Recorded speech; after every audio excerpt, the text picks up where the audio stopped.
Hello. Today we're going to talk about in-group bias and fairness. As humans, we have a tendency to like anything that we can relate to. This is illustrated by Meltzoff, in which he proposed that infants as young as 12 months will stare longer at an individual who acts more like them. And this is because of their egocentric quality, which means they will perceive others from their own perspective. Alternatively, due to our egocentric quality in childhood, develops the perception of in-group favoritism. Dunham et al. Argue that 5-year-olds have an assumption that presumably their in-groups are more inclined to trade with them. Even in small group settings, 5-year-olds show an in-group bias in which they will have vivid memories of effective ventures done by their in-group members, whereas they will have fewer recollection of negative out-group behaviors. Over time, we start to develop an acknowledgement and dislike for out-group members, and that drives our behavior, and this is developed after 6 years of age.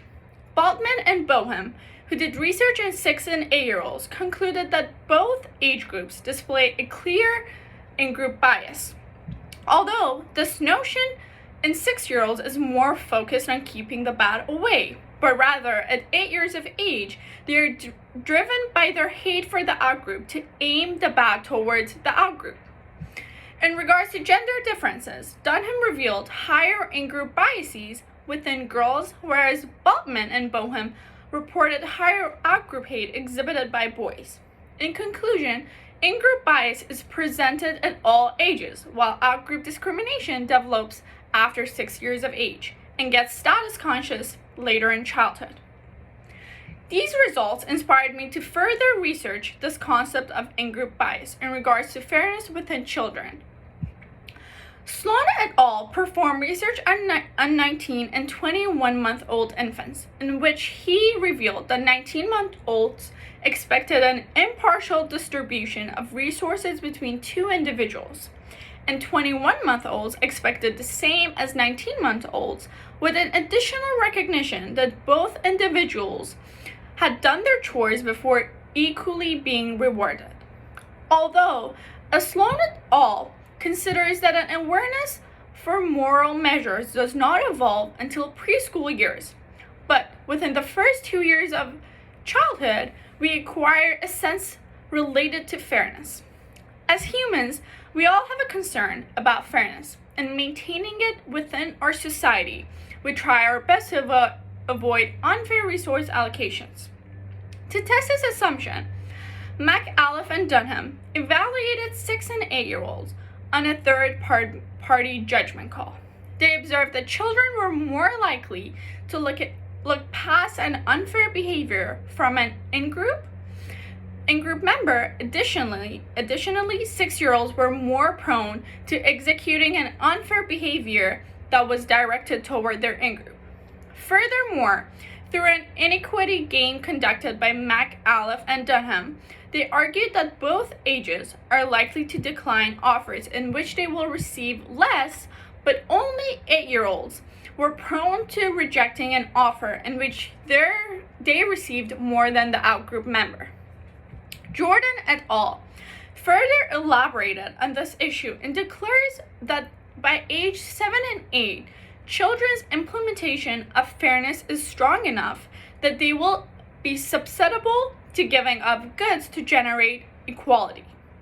They disclosed that at 8 years of age, 8-year-olds are more conscious of selfishness than 6-year-olds, in which they will discipline selfishness whether it's concerning an in-group member or an out-group member.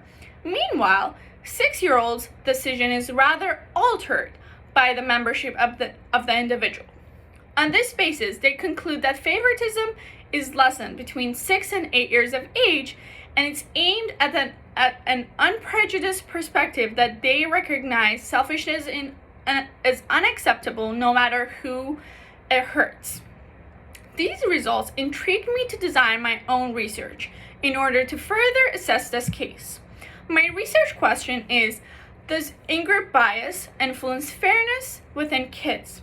I think it's important because there are differing opinions regarding kids' negative or positive resource allocation in relation to their age, As we have discussed, Baldwin and Boehm argues that 8-year-olds' behavior is driven by their outgroup hate.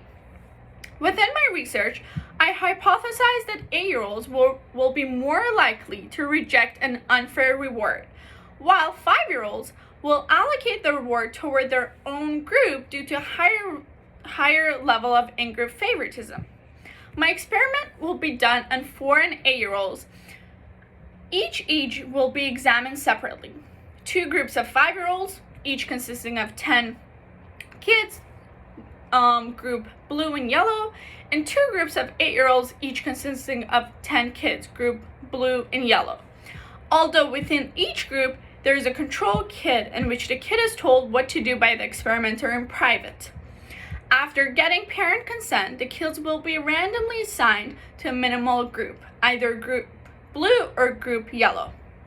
Group yellow will be examined in room A, and group blue will be examined in room B, where they get to spend 30 minutes with their in-groups, painting coloring books and sharing crayons in order to establish a bond within their in-groups.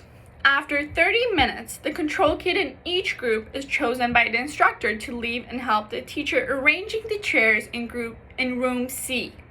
The remaining kids will stay in their room with a TV that displays the actions of their group mates in room C. After leaving the room, the control kid from Team Blue is told not to help, and the control kid from Group Yellow is told to help arrange the chairs in room C. After the task is completed, the instructor will visit each team separately to ask them if she should give the blue kid or the yellow kid a piece of candy. And the same procedure will be done for 5-year-old kids.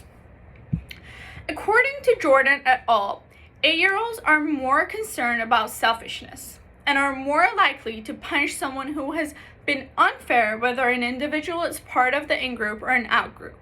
Therefore, the 8-year-olds from the blue team will be more likely to punish their own teammate for not helping and rewarding the yellow team who helped arrange the chairs to create equality within the groups. And furthermore, according to Durham et al., 5-year-olds are more likely to have a stronger in-group favoritism, which then will lead them to allocating their resources to their own group. In regards to what has been mentioned throughout this presentation and all the resources we have discussed, Sloan et al. Revealed that a sense of fairness is established within the first 2 years of life. And according to Jordan et al., it's not until 7 and 8 years of age where fairness is developed and morality starts to influence our decisions. So based on all these resources, I argue that my hypothesis will be correct, assuming that 8-year-olds will be more likely to reject an unfair reward and try to reward the yellow group that helped arrange the chairs, rather than 5-year-olds, no matter what, they will rather get the candy for themselves. Furthermore, this information helps us in the way we treat kids and definitely will be useful for early childhood educators. In perceiving kids' behavior, it is important for us to educate our kids on the importance of equality in implementing fair behavior when interacting with them. Thank you, and I'm so sorry if I mispronounce any names.